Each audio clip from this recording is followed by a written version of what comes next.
Lu bikin trip setiap tahun? Tergantung rezeki bos. Gue nggak mikirin salary karena gue cuma mikir gue kerja itu adalah gue kayak kuliah lagi, cuma gue dikasih uang jajan. Welcome to the Super Mario Show, and super inspiration is the name of the game. Power up! Lo Yes, udah lama udah nggak ketemu, lu tahu-tahu udah ngetop aja lo. ngetop mah belum lah. Masih banyak yang lebih ngetop. Terakhir ketemu lu tuh tahun berapa ya? 2000 sekitar 2003-4 gitu kali ya.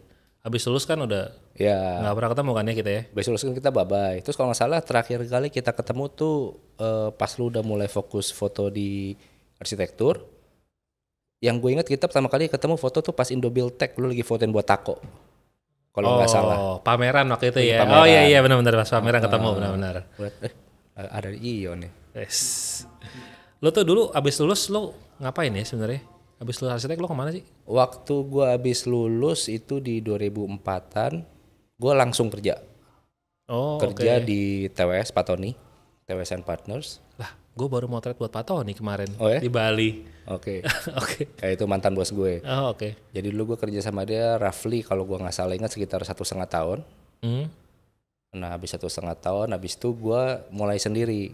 Oh oke, langsung Iya. sendiri. Ya basically kan untuk anak baru mulai sendiri itu ya yang penting kan ada proyek. Lu mau Oke. mulai sendiri nggak ada proyek mau ngapain kan? Hmm. Gitu. Jadi itu ada tawaran proyek, which is kebanyakan tuh pas awal-awal interior semua. Dulu bikin interior apartment, bikin interior retail, music store, terus dari situ jalan sendiri kurang lebih sekitar setengah tahun, hampir setahun. Terus gue sempet masuk Handarmawan, tapi bentar, cuman 6 bulan. Tapi itu sifatnya lebih kayak apa ya? Kayak part time lah.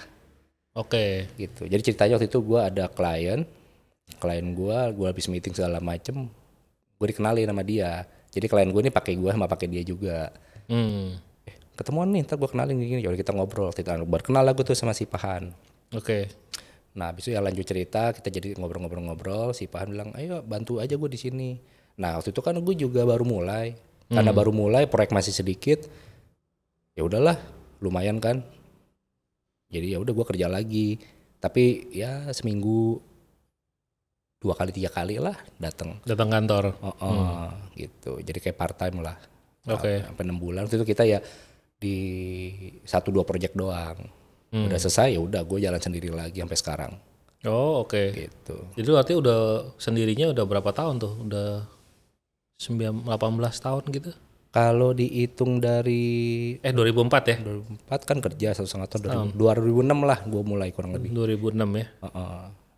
Oh 17 tahun katanya ya? Kurang lebih gitu. Oh nice. Tapi waktu gua sekitar 2007-2008 gue sempat partneran. Oh sama partneran? Partneran tapi cuma setahunan lah. Oke. Partneran sama temen gua, dia anak interior, anak UPH interior, kita partneran. Jadi waktu itu ya ceritanya gue megang arsitektur dan megang interior. Hmm. Ya tapi setahunan intinya along the way nggak bisa jalan bareng lagi. Nah barulah gue mulai benar-benar sendiri. Mulai benar-benar sendiri gue inget 2011 gitu. Oke. Terus lo tuh waktu yang dari lo kerja sama Pak Tony sama si Pahan itu, apa yang lo dapat dengan bekerja sama orang? Kalau bicara mengenai dapet ya secara ilmu, secara berarsitektur ya lu lebih ngerti mulai lebih ngerti mendesain. Cuman memang again waktu gua kerja itu lebih banyak di studio. Karena karena waktu itu ya memang kan sistem kantor beda-beda ya. Jadi waktu gua kerja dulu lebih banyak di studio, nggak terlalu banyak lapangan. Oke. Gitu. Jadi yang gua pelajari ya benar lebih ngedesain gitu. Nah itu juga satu hal yang kalau gua pikir-pikir sekarang ya antara nyesel nggak nyesel sih. Sebenarnya gua pengen kalau bisa balik lagi gue pengen kerja lagi sebenarnya. Tapi pengen kerja ke tempat yang bisa dapetin dua-duanya. Hmm. Gimana lu bisa interact di lapangan, bisa ketemu, ya syukur-syukur bisa diketemuin sama kliennya, sama kontraktor, sama supplier semua. Jadi lebih punya banyak wawasan gitu. Oke. That's why makanya untuk sekarang ini kayak gue ke anak-anak kantor gue juga ngebebasin. Gue ajak mereka ketemu klien, gue masukin mereka di grup ketemu klien, dan gue juga suruh mereka berani untuk jawab kalau ada klien nanya segala macem.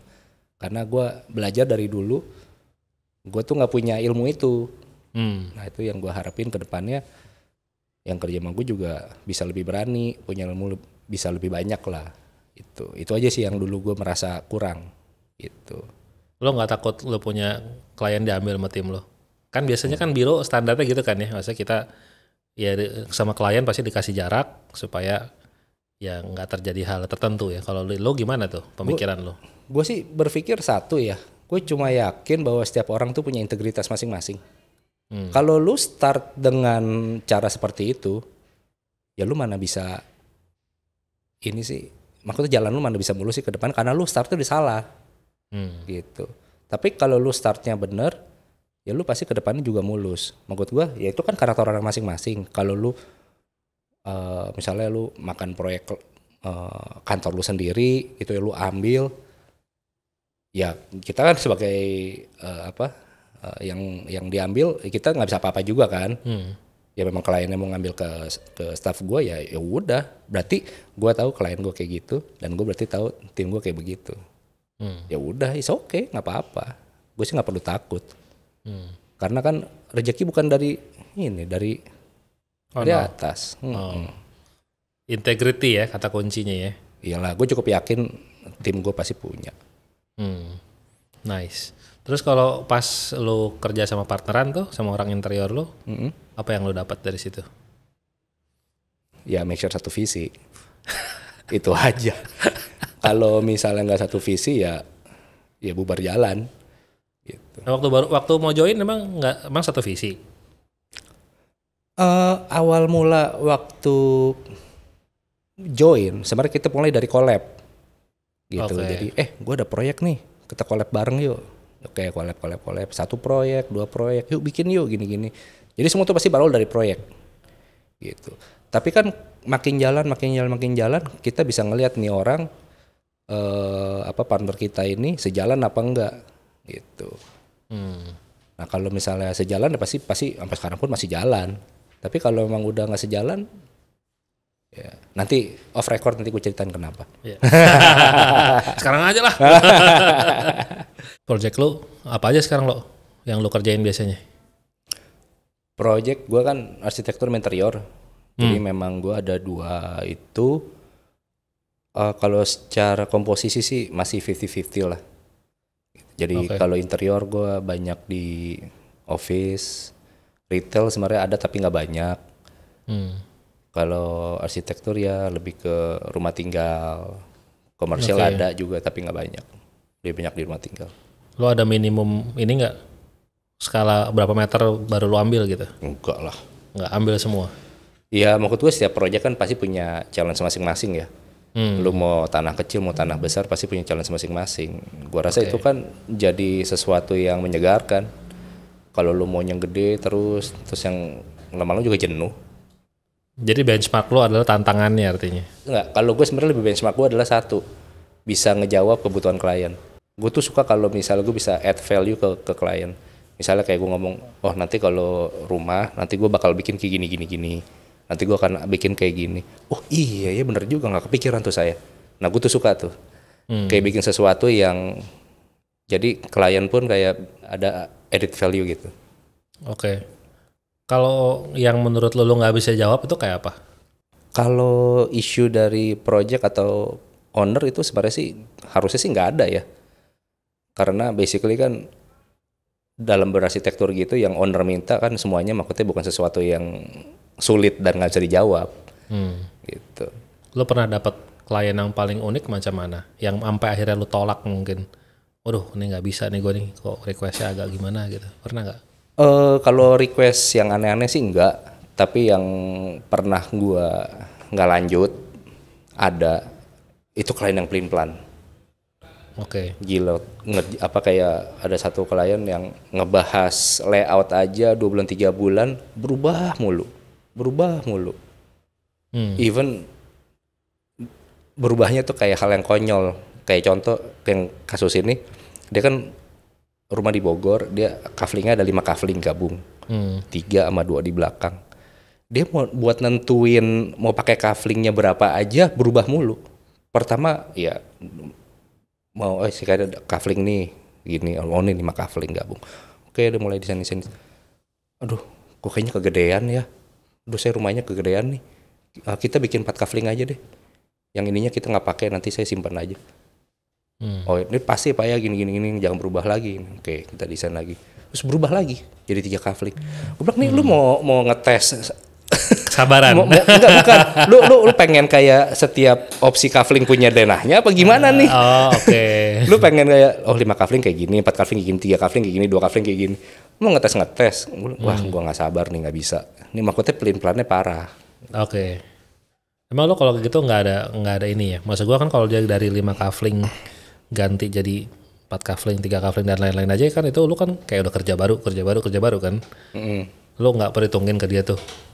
Ya, gua sebenarnya sih orangnya tuh sebenarnya kalau secara pribadi orangnya tuh nggak mau terlalu perhitungan sebenarnya, gitu. Selama memang berubahnya tuh reasonable, terus memang jelas gitu. Nah, kenapa ini gua putus? Apa maksudnya nggak lanjut? Karena gua ngelihat ini nggak ada niatan baik. Maksudnya pelin-pelannya itu pelin-pelan yang rese gitu, pelin-pelan yang nggak menuju satu titik. Oke. Gitu. Kalau lu minta revisi, minta berubah, tapi kita menuju satu titik yang sama, that's fine. Gitu. Tapi juga banyak juga ya, ada batasan juga. Ya lihat orang lah. Lihat case by case juga ya gimana. Yang ini lu ngeliatnya kayaknya kurang oke gitu ya. Iya. Oke. Gitu. Nah, kalau lu paling seneng ngerjain apa project? Dari scope yang lu kerjain kan lumayan luas kan tadi ya. Hampir semua genre kayaknya lu kerjain, maybe.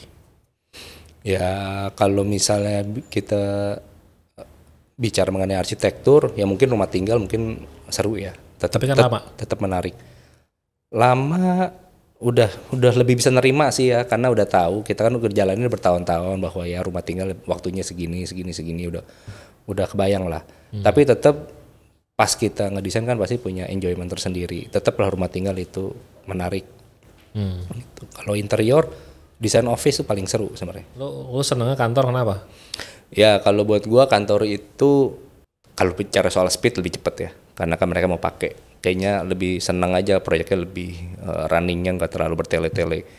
Tapi kalau dari sisi tantangan desain dan lain-lain beda dengan rumah tinggal yang lebih personal. Ini kan lebih banyak apa ya keperluannya. Tapi secara garis besar ya kita harus bisa menjawab secara flow, secara fungsi, secara zoning, itu beda lah.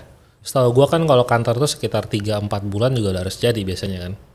Itu secara konstruk apa termasuk sama desain? Ya rata-rata sih minta segitu, cuman realnya sih kadang-kadang sih bisa lebih sih. Tapi tergantung berapa besar. Gitu. Kalau kayak kemarin ngerjain proyek yang hampir 2000 meter gitu yang selantai, rata-rata sih bisa 5 bulan. Karena desainnya sendiri kan kalau kita cepet juga bisa di sebulan, sama gambar kerja sebulan, bisa di 2 bulan lah. Kadang-kadang bisa lebih cepet ya, tapi rata-rata di 2 bulan. Construction ini kan 3 bulan. Oke. Gitu. Jadi itu lo bilang 5-6 bulan termasuk desain sama Construction. Itu desainnya sambil jalan apa nunggu desain jadi dulu? Kadang-kadang kalau owner perlu lebih cepat dari 5 bulan ya bisa paralel. Jadi kita gambar langsung produce yang paling penting dulu, yang perlu. Pada beberapa detail bisa nyusul paralel. Emang tim lu berapa orang bisa ngerjain kayak gitu? Tim gua sekarang yang desain itu ada 6. 6 desainer. Ya, cuma 6. Project lo emang sekarang setahun berapa? Rata-rata ya, setahun tuh rata-rata sekitar 20 lah. kasaran. 20 tuh nyampur kan antara Ya, kayak ada campur. rumah segala macam. Ya besar, kecil, arsitektur, interior rata-rata 20-20an lebih lah. Dan lo bilang tadi kan 50-50, artinya kira-kira 10 project architecture dan 10 project interior. Yang Ya roughly lah. yang interior yang mostly speednya 3-4 bulan harus jadi, 3 bulan harus Ya. jadi. Emang 6 orang cukup bro? Cukup banget. Rata-rata gue tanya kalau kantor arsitek gitu kan kayaknya tuh sweet spot numbernya tuh kayak 12 orang rata-rata. Nah kok lu bisa hidup dengan cuma 6 maksud gue, how do you manage maksud gue? Sekarang ini sih memang gue lagi mau nambah. Memang lagi mau nambah. Cuman ya lu beda ya. Kalau lu nanya ke gue cukup gak? Cukup. Kalau nanya staff gue pernah nangis-nangis. Jadi tapi gue tuh lebih prefer satu orang tuh di push supaya mereka bisa naikin ini ya skill sama limitnya mereka bisa naikin sendiri. Jadi gue juga nge-push in a positive way. Jadi ya mereka juga harus belajar manage waktu. Jadi soalnya kan tiap project juga kan peak waktu yang kencengnya itu kan nggak sama. Gitu. Jadi project kan masuk kan juga kan nggak yang berbarengan 5 langsung terus semuanya langsung 5-5-nya ini, tapi kan ntar beda jeda sebulan 2 bulan. Jadi pas peak sini ya dihajar di sini, terus sini. Jadi yang penting bisa manage waktu itu. Jadi memang di kantor itu scheduling itu gue sangat cerewet ke anak-anak kantor. Jadi gue punya prinsip di kantor itu every single person harus bisa scheduling masing-masing dan harus punya schedule. Dan semua harus bisa harus submit ke gua dan semua harus bisa tepatin karena tanpa schedule berantakan. Gitu. Terus kalau mereka nggak deliver, lu kasih sanksinya apa? Nggak apa-apa. Nggak ada. Nggak apa-apa. Ya kalau misalnya mereka nggak bisa ngejar ya nggak apa-apa. Berarti memang speed mereka di sini. Dan paling tinggal gua kasih tahu. Oke, berarti lu speed lu di sini. Nah, dan gue yakin lu pasti bisa pace-nya lu tingkatin. Gitu. Efeknya ke gaji dong. Speed lu segini, artinya gaji lu segini. Ya semua kan ya semua di dunia kerja pasti sama lah bro. Maksud gua ya lu skill lu segini ya lu pasti salary segini. Skill lu nambah, speed lu nambah ya pasti skill lu naik. Itu kan wajar. Itu makanya tergantung dari personal setiap orang ya. Makanya gue selalu juga suka encourage. Ya lu mesti naik level dong, Betul. upgrade dong. Kalau enggak ya gitu doang gitu. Betul. Gue tuh ngeliatin kalau misalnya lu setahun project misalnya ada 20 lo bilang tadi ya. Emangnya cukup buat lifestyle lu bro?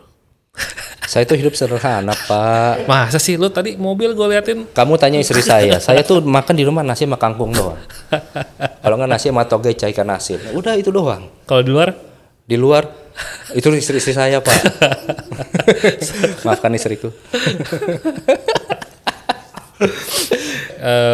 Gue dapat kesempatan motret project lu kemarin kan yang Iya. apa yang di Ancol tuh Asia House ya. Iya.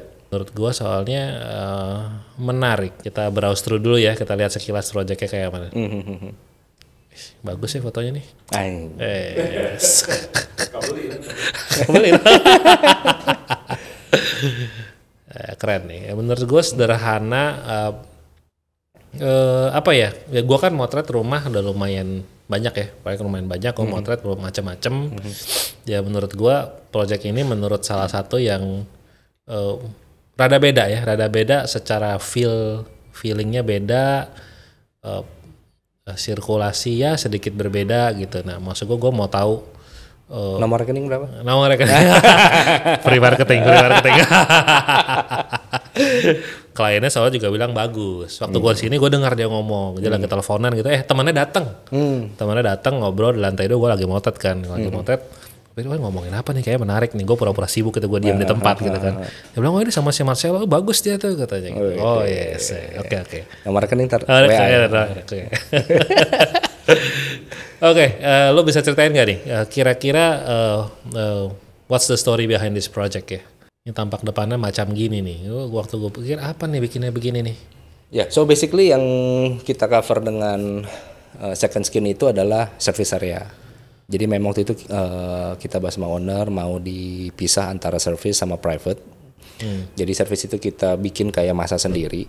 dan owner pengen itu natural ventilasi, jadi kita nggak ada jendela sama sekali, semuanya open, cuma kita cover sama screen buat ngebantu dari reduce panas sama bolong-bolong supaya angin tetap go through. Gitu. Padahal kan kalau ngeliat rumah ini sebenarnya ikonnya adalah screen ini. Nah, tapi malah isinya malah servis nih. Sebenarnya service area, betul. Iya, nah lu kayak ini nggak ya? Maksud gua kan harusnya kan orang kalau bikin ya point of interest kan mestinya itu benda yang penting gitu. Tapi gini lu berani kayak gitu. Apakah ada pertimbangan khusus gak? Karena memang sekarang ini kalau kita lihat rumah urban di Jakarta gitu ya, kita perhatiin ya semua fasad yang dikasih jendela besar-besar, semuanya itu ditutup curtain. Orang tuh suka privacy. Jadi kalau gue lihat rumah urban di Jakarta, rumah-rumah di perkotaan ini punya jendela banyak-banyak, akhirnya tutup semua. Mungkin secara fasad bagus ya, jadi kelihatannya kayak floating, kaca. Cuman kenyataannya akhirnya ditutup curtain, jadi blocking juga. Jadi akhirnya yang kelihatan malah kayak ripple curtain semua. Make sense. Mending kalau curtain dipilih warna bagus kan? Apa mungkin juga karena itu rumahnya kedeketan ya sama kafling seberang juga kan kadang-kadang gitu ya. Kalau rumah yang jalanan yang nggak gede kan, ya lu buka jendela kan seberang-seberangan kelihatan, akhirnya tutup juga ya emang ya. Iya, ya, dari seberang rumah, sebenarnya dari orang passing by juga kan sebenarnya males juga kan, gitu. Agree. Jadi akhirnya kita banyak bikin rumah courtyard, inner courtyard. Jadi kayak contoh rumah ini kita bikin courtyard di dalam, jadi kita bisa buka semua opening ke arah dalam. Gitu. Makanya service kita taruh di depan. Kenapa bisa jadi pori-pori fasad ini ya itu karena kita mau udara tetap lewat, secara estetika tetap ada, kita nggak mau kelihatan kayak ini bangunan service gitu. Jadi terciptalah seperti ini. Oke. Nah ini inner courtyardnya ya. Iya.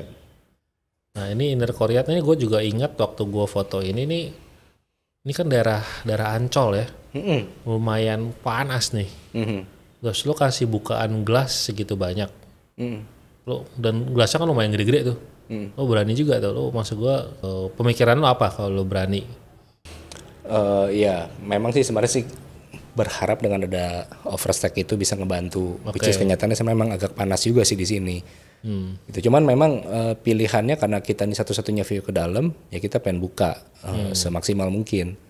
Ya. Dan harapan waktu itu kita memang spec-nya dengan low E glass. Oh pakai low E waktu itu ya? Rencananya.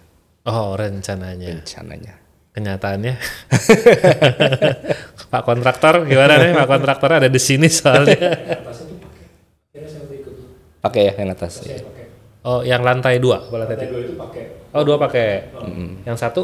Yang satu itu kan agak tutup sama sheetnya si A, agak tutup sama daknya itu kan. Jadi dia nggak pakai. Lantai 2 itu pakai semua. Oh iya. Sama lantai 3 itu pakai semua. Ya maksud gue yang panas gue berasa gue motret di luar sih panas. Iya. Maksudnya bukan di dalam. Iya. Ya nice. Terus ini kan masuk langsung masuk ke koridor. Koridornya ada ruang kerja, ada ruang tamu. Function room lah ya. Ini koridornya. Ini masuknya agak belok-belok. Ini masuk belok-belok kenapa nih? Ya supaya kita masuk tuh nggak ada unsur ini ya surprise atau privacy lah. Jadi nggak terlalu langsung lihat ke dalam rumah. Dan ini kan juga udah nggak ada ruang tamu ya, nggak ada ruang tamu, artinya tamu semua ngumpul di ruang kerja tadi kali ya, pas masuk langsung. Ruang kerja yang tadi di bawah di multifunction bawah room, kan? betul. Terima tamu di situ kan. Betul. Jadi dalam ini udah bener pure private. Jadi secara zoning aja biasanya kan kalau secara umum orang kan selalu mengconnect antara living dengan dining dengan pantry. Nah tapi memang owner ini memang minta dipisah. Jadi si pantry itu digabung dengan playroom anak-anak karena dia punya kebiasaan kalau lagi masak, dia ngurus rumah lagi masak segala macam, dia pengen bisa lihat anaknya lagi main di mana. Gitu. Itu specific request ya? Specific request. That's why makanya living kita pindah ke atas gabung sama study area tempat anak-anaknya belajar. Gitu. Ya. Ini sebenarnya bukan meja makan, ini adalah study room, ini meja belajar. Meja belajar untuk anaknya. Oh, meja belajar di lantai 2 next to the living room. Yes. Terus tangganya juga unik tuh ya. Ini tangga pakai apaan sih tuh? Ini rangka baja ya. Itu stepping kayak. Ini railing pakai anyaman rotan. Oh, itu anyaman rotan. Itu patternnya lu pesen nggak atau custom apa gimana? Yang ini sih kita custom. Jadi artinya patternnya lo gambarin gitu, mau gini gitu. Collab lah sama suppliernya. Jadi ya kan gue juga masih tahu dia tuh bisa bikin kayak apa kan. Jadi beberapa dari dia, terus baru gue ini diginiin aja, coba diginiin gitu. Oh, jadi supplier propose dulu artinya. Bukan propose, jadi gue ngeliat mereka pernah bikin kayak apa aja. Nah dari situ gue kembangin 1-2 pattern yang gue kembangin ke pattern baru. Ke pattern baru ya. Oke, tangganya juga keren sih nih. Ini lorong ke kamar-kamar, terus ini yang di lantai bawah ya. Ini lantai bawah, betul. Iya nih pas naik nih. Nah ini yang meja makan. Ini meja makan next to itu playroom ya, di Playroom, ujung ya. Betul. Itu playroom buat anaknya ya. Itu playroom tapi mainnya di lantai apa di mana ya? Gue agak lupa tuh. Ya basically ya itu lemari isinya mainan anak-anak semua. Oke. Ya, jadi mereka main di lantai, main di mana ya bebas-bebas aja. Tapi ya desainnya juga kita bikin supaya nggak terlalu anak-anak, karena kan dia connect dengan ruangan utama. Oke. Supaya nggak terlalu tabrakan. Anaknya umur berapa ya? Masih kecil sih ingat gue. Iya. Umur berapa gue nggak tahu. Iya, kecil. Lupa. Ini lo punya favorite area atau favorite spot di project ini mana menurut lo? Atau what's the best thing that you do in this house? Favorite spot sih tetap ini ya, area courtyard ya. Di courtyardnya ya. Ada yang di sini ya, courtyardnya ngadep ke semua ruangan, orientednya ke dalam sini sih, emang enak banget sih ya. Betul. Apa yang lo belajar dari project ini? Karena setiap project pasti ada sebuah pembelajaran menurut gua. You get something new out of each project kan. Apa yang lo ingat dari project ini? Ya setiap project pasti kan ada gagalnya ya. Pasti ada 1 atau 2 hal yang, ini mesti diginiin ya. Jangan gagal cuan ya. Kenapa? Gagal cuan gak ini? Gagal acuan. Gagal cuan. Gagal cuan. Oh enggak. Aman itu aman. Aman di awal. Gitu. Jadi ada beberapa hal yang ini misalnya kayak begini, ini misalnya kayak begitu gitu. Jadi pasti ada lah. Masa di spill? Oh, jangan ya. Nggak ketahuan ya. Tadi udah bilang bagus soalnya. Ini kan bisa gue lihat projectnya ya dibilang monokrom, ya bukan monokrom sih, tapi emang nggak terlalu banyak warna ya. Bagaimana sih lo cara lo mikir buat nentuin material dalam sebuah project ya, maybe specifically this one gitu. Ya secara material sih yang banyak yang gue pelajari dari arsitek luar maupun arsitek lokal yang lebih senior. Jadi gue lihat memang dalam mendesain sesuatu tuh kalau bisa kita jangan terlalu banyak material yang mau kita pakai. Kayak nanti mau ada bata, nanti mau ada expose, nanti mau ada kayu, nanti mau ada warna ini, nanti mau ada warna itu. Jadi kayak too much thing in one place. Jadi kayak kita terlalu pusing gitu ngelihatnya. Jadi kalau bisa ya 2 atau 3 material is enough. Taruh di tempat yang pas, kan jadi satu komposisi yang lebih bagus. Kalau kita bicara secara material, gitu. Nah, color palette sendiri, pilihan lo biasanya apa? Kalau color palette sih memang kalau untuk favorit ya di negara tropis kayak gini ya pasti kayu, batu alam, nature color kayak kita dari turunan grey atau dari turunan brown itu still okay. Nggak jauh-jauh dari situ. Jadi abu sama coklat udah pasti, lalu ketemu tanaman hijau. Oh ya. Iya. Jadi mostly abu, coklat, hijau color palette rumah kalau di tropis, bener begitu? Kurang lebih ya, hijau kan sebenarnya bukan dari material tapi lebih ke landscaping ya. Tapi ya itu saling mengisi. Soalnya kalau nggak ada warna yang cerah juga nanti terlalu dull. Kadang-kadang mulai jenuh juga lihat rumah semua abu-abu semua. Jadi mengkonotasikan modern itu dengan abu-abu, tapi sebenarnya kan enggak. Jadi kita bisa main di other color gitu. Kalau misalnya rumah yang putih semua gimana menurut lo? That's fine. Maksud gua kalau memang balik ke selera orang. Jadi kita kan ngedesain sesuatu nggak bisa 100% maksain. Kita kan harus dengar dia ini sukanya apa.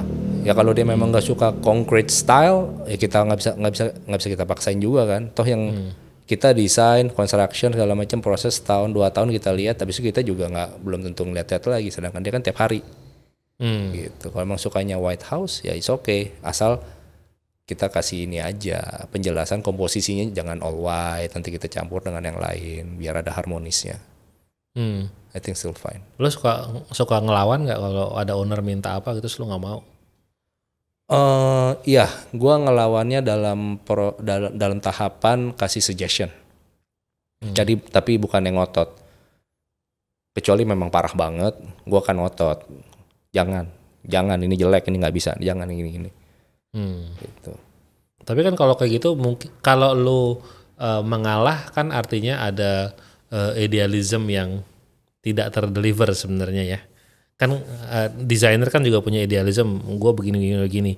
Tapi ada klien yang campur tangannya ya lumayan banyak, ya nggak semua project kan, tapi ada yang lumayan banyak sampai mungkin Siddhartha Arsitek ini udah mulai agak pudar nih. Sampai seberapa jauh lu boleh tolerir itu? Oke, to be honest, kalau yang gue lihat sekarang ini owner itu jarang masuk ke idealisme dalam berarsitektur karena mereka basically orang awam, jadi mereka akan jarang komen secara komposisi massa atau secara bentuk, jarang. Mereka lebih komen tuh kebanyakan lebih yang practical, lebih yang nanti gue nyiram tanaman gimana ya, nanti gue bersihin kacanya gimana ya, nanti ini ngepelnya gimana, lebih semuanya lebih praktikal yang mereka komen. Jadi jarang mereka bilang ini dimiringin dikit dong 20 derajat bangunannya supaya terus ini ditinggiin dong biar proporsinya jarang. Owner tuh yang komen sampai masalah idealisme dalam mendesain gitu. Jadi so far sih belum pernah ketemu. Kebanyakan lebih yang praktikal. Oke. Jadi kalau praktikal pasti lu turutin dong. Oh iya dong, karena kan itu kebutuhan mereka.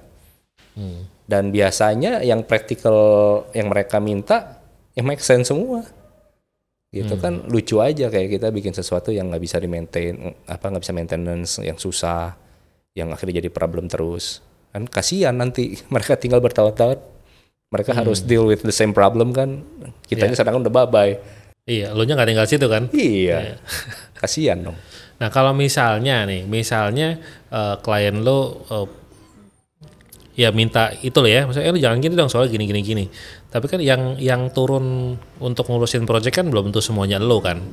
Artinya yang ngurusin project itu mungkin tim lo yang mereka belum pernah punya rumah atau ngurusin rumah sendiri.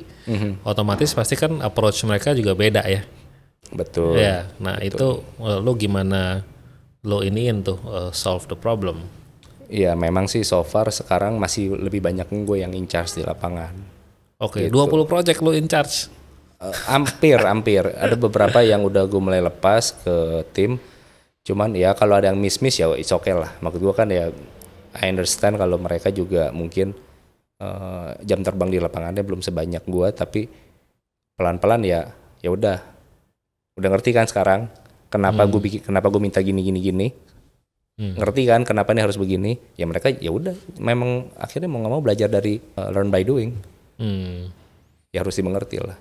Ya jadi emang itu kayaknya jam terbang itu nggak bisa ditawar ya. Emang semua orang mesti ngelewatin dulu ya, walaupun dia belum pernah punya rumah sendiri, tapi artinya dari kesalahan-kesalahan yang terjadi di proyek artinya gitu ya. Iya betul. Jadi kalau setiap kali gue ajak anak kantor ke proyek, jadi gue mesti lecturein kayak nih kenapa kayak gini. Nih, kenapa saklar di sini? Kenapa cetekannya ini mana dulu? Jadi tahu kan? Jadi mereka oh iya. Bisa ngerasain apa yang gue pikirin. Memang harus ke lapangan. Ya, soal 2 dimensi doang nggak berasa ya? Nggak bisa. Nggak bisa. Nggak akan bisa. Turnover tim lo setahun berapa kali? Ini anak-anak pada nonton nih kayak ini. Turnover tim sebenarnya sih lately sih lagi oke ya. Ini kan karena kemarin turnover ada beberapa karena gue baru pindahan kan dari daerah Jakarta sekarang pindah ke suburb. Karena gue emang tinggal di suburb jadi gue pindahin kantor ke suburb. Setelah pindah ke suburb sih ini ya lumayan oke tim gue, maksudnya nggak come and go belakangan ini ya. Kalau dulu mungkin lebih banyak turnover. Apa menurut lo yang membuat turnover sebuah perusahaan biro arsitek rendah? Susah ngomong karena ujung-ujungnya balik ke orang ya. Ada yang masuk terus keluar bilang mau pindah, tapi pindahnya nggak ke konsultan, malah ke tempat produk, ke produk arsitektur.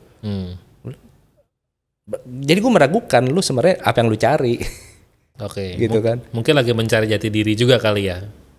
Antara cari jati diri atau cari uang.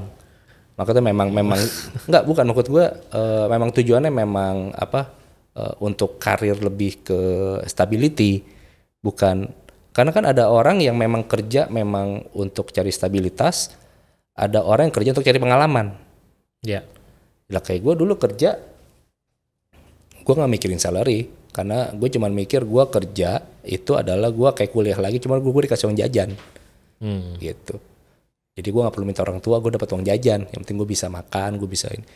Jadi orang kerja untuk cari pengalaman. Terlepas nanti dia itu pengalaman yang untuk pindah ke konsultan lain atau untuk bikin konsultan sendiri. Apa adakah something yang lo lakukan untuk bisa membuat tim lu stay lebih lama? Menurut lo, kan lu juga pernah kerja sama orang kan? Iya. Lo pasti tahu kan rasanya gimana. Ya walaupun background setiap orang beda menurut gue ya. Maksud gue kan setiap orang punya background keluarga beda-beda. Betul. Ya pasti dia punya approach ke dalam pekerjaan juga pasti treatmentnya beda-beda gitu kan. Dan gak semua orang bisa punya privilege bahwa gue cuma mau kerja doang. Gue cuma mau kerja dapat uang jajan. Gak semua orang bisa punya privilege itu juga kan. Betul. Ya of course kita semua memanfaatkan privilege kita masing-masing. Betul. Tapi ya what are you doing right now sampai mereka bisa betah gitu? Kalau jadi pertanyaannya apa yang menurut gua dicari oleh seseorang anak muda lah dalam bekerja. Berarti sebagai supaya nggak pindah-pindah gitu kan. Sebagai the team ya, bukan sebagai owner ya. Iya, sebagai tim. Kalau sebagai tim sih, kalau ya kita not being naive ya, setiap orang pasti ya ini my own ini ya prediction ya. Jadi memang orang pasti mau salary bagus. Tapi kan dari kacamata tim. Ya. Tapi dari kacamata kita sebagai owner, salary comes after your work. Your work sama your ini kan, skill kan. Gitu. Jadi kalau lu masuk as a fresh graduate, mungkin ya skill lu belum, bisa dibilang 0 bahkan minus. Tapi a long time lu kerja, lu udah mulai ngerti proses gambar kayak gini. Ya kita berharap lu punya skill, speed lu nambah. Nah dari situ kan kita pasti review, nggak mungkin kita enggak. Tapi kalau lu skill lu terus, ya susah dong kita untuk nge-review. Nah balik ke pertanyaan yang apa yang dicari dari anak-anak muda ini, ya ini balik lagi my own prediction ya, atau berdasarkan pengalaman gue pas gue masih dulu. Ya pasti pertama dari good salary, pasti semua orang pengen. Gitu. Terus kedua, yang pasti ilmu. Itu yang jadi curhatan gue dulu. Maksud gue, kalau misalnya gue bisa lebih banyak ke lapangan, gue bisa lebih banyak ketemu vendor, jadi gue tahu ada material ini, ada material itu. Kan gue akan lebih wawasan terbuka gitu. Kalau gue lihat sih ya, zaman sekarang tuh lebih enak kalau menurut gue. Lu perhatiin, hampir semua, enggak hampir semua sih, tapi banyak banget konsultan-konsultan yang mungkin yang kayak level yang sumuran gue, pada bikin trip bawa anak-anak kantornya ke luar negeri. Zaman dulu kita kerja mana ada sih trip-trip keluar? Mungkin ada tapi enggak, karena belum ada sosial media mungkin ya, jadi kita nggak tahu. Tapi kayaknya sih nggak sebanyak sekarang ya. Kayaknya hampir semua gue lihat, wah biro ini bikin trip bawa anak-anaknya. Which is good. Kenapa? Karena semua konsultan yang bikin itu, kayak gue juga kadang-kadang suka bikin, itu sebenarnya tujuannya satu, supaya mereka bisa nambah ilmu dengan melihat hasil arsitek terkenal di luar, lihat real detailnya seperti apa, mereka nambah ilmu gitu. Karena semua owner atau sebuah arsitek yang punya konsultan pasti pengen timnya tuh bisa nambah ilmu, karena ya pasti benefit buat kita juga kan. Of course. Gitu. Lu bikin trip setiap tahun? Tergantung rezeki bos. Tergantung jumlah proyek. Ya tapi kalau misalnya 6 orang sih masih ya manageable ya mungkin ya. Kalau ya 6 sama lo 7 artinya. Ya sebenarnya ada plus yang bagian keuangan, ada OB ya itu totalnya 9 lah. Oh total 9. Kalau bikin trip lo bikinnya kemana? Kemarin sih ya paling gue kalau bikin trip tuh jarang ngajak full. Karena kantor tetap masih berjalan. Jadi gue paling ngajak 1-2 orang. The chosen ones. Iya. Ya maksud gue yang ya pasti gue ada standar. Ya lu harus udah kerja berapa lama. Nggak mungkin setahun gue langsung ngajak keluar. Yes, gitu. Ya pastinya. Jadi yang udah berapa lama terus gue ngeliat ada ini orang bisa berkembang, punya talent, pasti gue bawa. Gitu. Ya kemarin ya ada satu yang udah pernah ke Jepang, ke Hong Kong. Itu full architectural trip tuh. Iyalah. Jadi itinerary udah bikin, pokoknya tiap hari latihan project. Pernah sih sekali tuh gue ajak anak kantor gue ke Disneyland.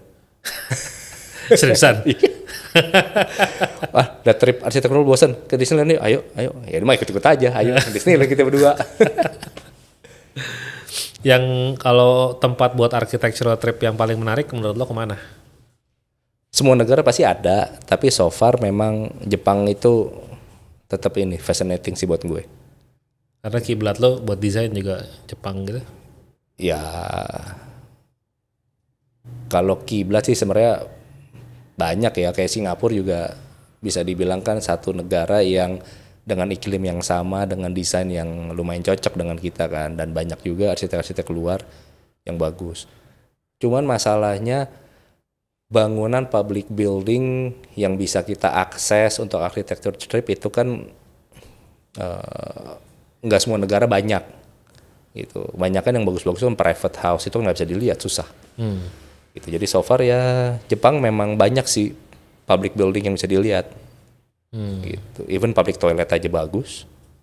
Public toilet juga dipikirin ya? Iya. Kan pemerintah kemarin bikin itu. Pemerintah Jepang bikin public toilet serentak pakai arsitek terkenal semua. Bagus-bagus. Ada Taro Ando, ada Suppose. Lu udah lihat semua? Beberapa. Toiletnya Suppose. Jadi kalau lihat dari depan, jadi awal tuh dia kayak floating di bawah tuh bolong. Jadi kalau orang lewat kakinya kelihatan. Oh, oke. Dan dia cuma bikin kayak blocking gitu, orang dalamnya udah public toilet. Buat gue ini menarik. Nice. Dan ini public toilet. Public toilet doang ya? Oh skalanya emang setinggi itu ya space-nya ya? Betul. Nice. Ini ke toilet aja bahagia banget nih. Itu lucunya ya kalau orang biasa sama arsitek traveling. Kayak gini nyarinya kayak beginian, toilet dicari. Gue kalau ngajak bini gue jalan-jalan kan pasti selalu nyelipin arsitektur trip. Bingung dia. Railing foto difotoin, tembok difotoin, apa difotoin. Lu foto apaan sih? Istri lu nggak ikutan sama sekali ya di lu punya- ikut sebagai Tukang tagih. tukang tagih. Itu divisi yang sangat penting menurut gua. Udah pernah ketemu company yang itu belum, yang kerjaannya stalling? What do you mean by company yang stalling? Jadi sebenarnya nggak mau bayar. Huh? Jadi ada satu orang yang ditugaskan untuk bilang tarsok doang. Oh, tentu ada. Tentu ada. Berapa tahun? 4 tahun, 5 tahun? Ada. Bayar tapi? Bayar nggak? Akhirnya bayar. Akhirnya bayar? Akhirnya bayar. Oh, Karena wow. gue teror ownernya. Langsung naik ke owner. Langsung lah, capek. Sadis. Jadi ngomong-ngomongin biro tadi lo udah bahas mengenai tim segala macam. Gue pengen tahu. Gue juga dulu sebelum jadi fotografer kan udah di industri arsitektur selama 7 tahun kan. Gue jadi arsitek, jadi konsultan, jadi kontraktor, bikin furniture, bikin 3D, ya segala macam gue cobain gitu kan. Ya unfortunately doesn't work. Ya akhirnya gue ending di sini. Nah lo kan sekarang udah menjalani biro arsitek selama 17 tahun tadi gitu ya. Menurut lo biro arsitek itu ada berapa macam sebenarnya sih? Ya ini buat teman-teman yang starting out gitu kan, mungkin mereka bisa jalurnya mau kemana nih biro arsiteknya. Correct me if I'm wrong ya, ini persepsi gua. Jadi mungkin arsitek lain mungkin bisa ngasih pendapat, tapi ya di pandangan gua konsultan arsitek itu bisa dibilang antara butik atau non butik aja. Jadi butik itu lebih ke yang garis benang merah arsitektur tuh lebih kuat, lebih design oriented gitu. Dan yang non butik yang lebih lebih desainnya lebih general. Gitu. Ya bisa benar bisa salah nih, karena kan setiap orang pasti merasa nggak juga gitu. Nah, kalau bicara mengenai jumlah tim atau besarnya tim itu juga buat gua butik itu cenderung skalanya bisa dari kecil sampai besar gitu. Jadi tapi yang kita lihat tuh lebih benang merahnya. Tapi kalau yang non butik tuh kebanyakan udah kapal besar banget gitu, yang mungkin bisa ratusan, jadi lebih besar. Ada gak sih yang besar yang butik? Ada gitu. Ada senior kita yang udah desainnya masih kuat banget benang merahnya, tapi timnya besar ada gitu. Jadi kalau yang butik itu artinya kan apa lo bilang design oriented ya. Design oriented kan relatif ya. Betul. Relatif juga nih. Betul. Seberapa ya bagaimana lo membedakannya nih yang ini mah dia butik nih design oriented. Yang ini ini bukan, ini pabrik. Bagaimana lo ngebedainnya? Ya itu yang gue bilang ya. Jadi bisa benar bisa salah ya. Pasti arsitek lain punya pendapat yang lain. Jadi kalau ya karena background gue arsitek, jadi gue bisa ngelihat dong mana karya yang wah ini desainnya benar dipikirin nih. Gitu. Sama ada desain yang ya gitu, maksudnya nggak sekuat inilah gitu. Fungsional. Ya estetika, secara ya estetika lah terutama ya. Gitu. Dari estetikanya kelihatan bahwa dia apa yang dia kejar gitu ya, mungkin ya. Dan biasanya tuh selalu ada sesuatu yang fresh, yang diginiin nih, ini pasti pakai arsitek. Lu punya background arsitek, lu foto arsitektur banyak, pasti lu bisa ngelihat lewatin bangunan, ini didesain, ini enggak, ini didesain, ini enggak, lu pasti bisa bedain. Gitu. Setuju sih itunya ya, karena kita udah sering banyak ngelihat, otomatis tahu lah ya. Iya. Gitu. Ada yang ini didesain tapi ini jelek, ada. Gitu. Kalau bener lo jelek itu relatif. Ya, jelek itu relatif emang. Banyak yang mungkin orang lain bisa ngeliat, karya gue juga jelek. Ya nggak apa-apa, that's fine, kan persepsi orang beda-beda. Nice. Lo ini nggak buat temen-temen, ini biasanya sih yang banyak dengerin podcast ini anak-anak muda setahu gue, yang dia ya mencari inspirasi dan mencari jati diri juga kan. Ya menurut lo encouragement buat mereka, buat anak-anak muda supaya mungkin ya pertama gue waktu awal dulu ibaratnya anak muda kan nggak tahu juga ya, maksud gue sebenarnya jago desain apa kagak. Iya kan, kita merasa bagus nih gitu, tapi ternyata sama klien ditolak mulu segala macam kan. Nah, apa yang harus kita jalanin sampai atau gimana cari taunya ya, mungkin gue bukan di sini, gue harusnya ini gitu. Menurut tuh gimana cara mencari jalan itu supaya anak muda tidak tersesat terlalu lama kayak gue, 7 tahun loh gue. Iya. Yeah. So sedikit background gue tuh datang dari keluarga pedagang. We don't have any design background atau art, itu nggak ada. Dari sepupu gua semuanya pedagang lah, nggak ada yang jadi desainer. Jadi gua masuk ke dunia arsitektur ini aja sebenarnya tanpa sengaja, karena ikut-ikutan, karena dulu nggak ada guidance, nggak ada apa, jadi ambil apa arsitek, ikut aja gitu, daftar lah dan cemplung lah gitu. Jadi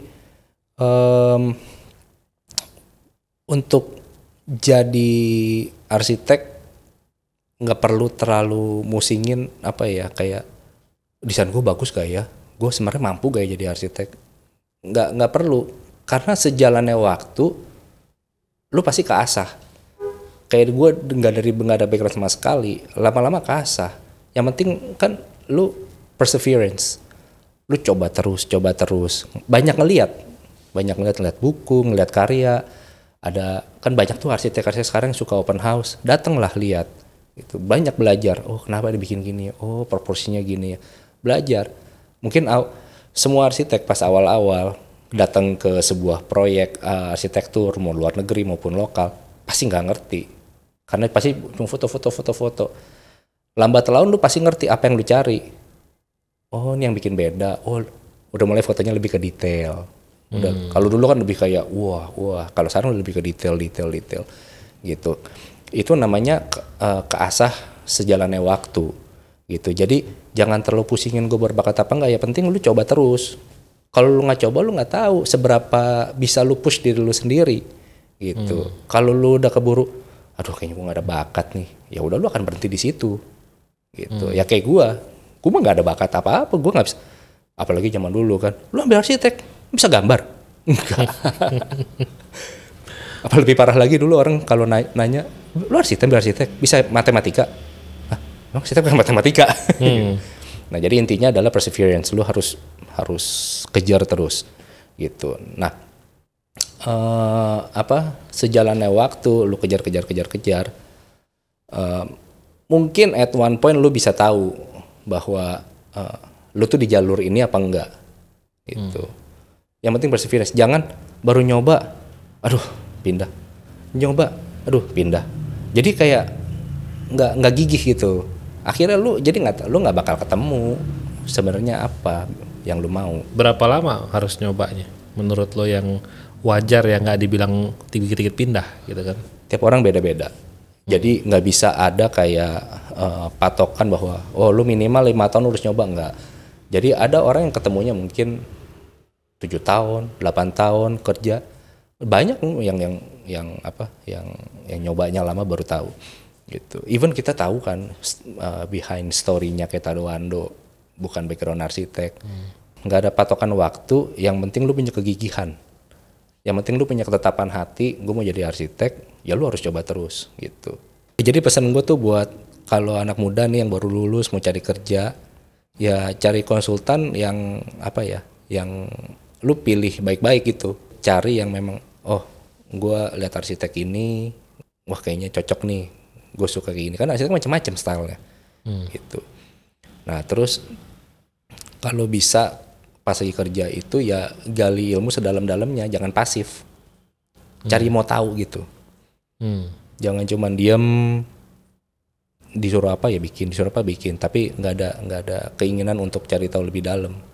Ya lu bakal stuck gitu. Karena itu yang terjadi sama gue pas gue dulu kerja cuman sebentar. Akhirnya gue belajarnya tuh semua banyak dari lapangan. Banyak kesalahan-kesalahan bodoh yang karena nggak tahu, belajar di lapangan. Nah itu bisa lu reduce dengan bikin kesalahan di proyek bos lu. Benar banget itu, benar. Apalagi proyek arsitektur itu kan menurut gue sulit ya. Satu proyek bisa setahun gitu kan, 6 bulan setahun. Kalau bikin salah itu kan mau benerin lagi kan butuh waktu yang lumayan lama dan lagi. Dan biaya masalahnya. Iya, dan biaya juga. Siapa yang mau nanggung kan? It's on you kan gitu. Jadi biar bos lo yang bayar gitu kan. Cakep.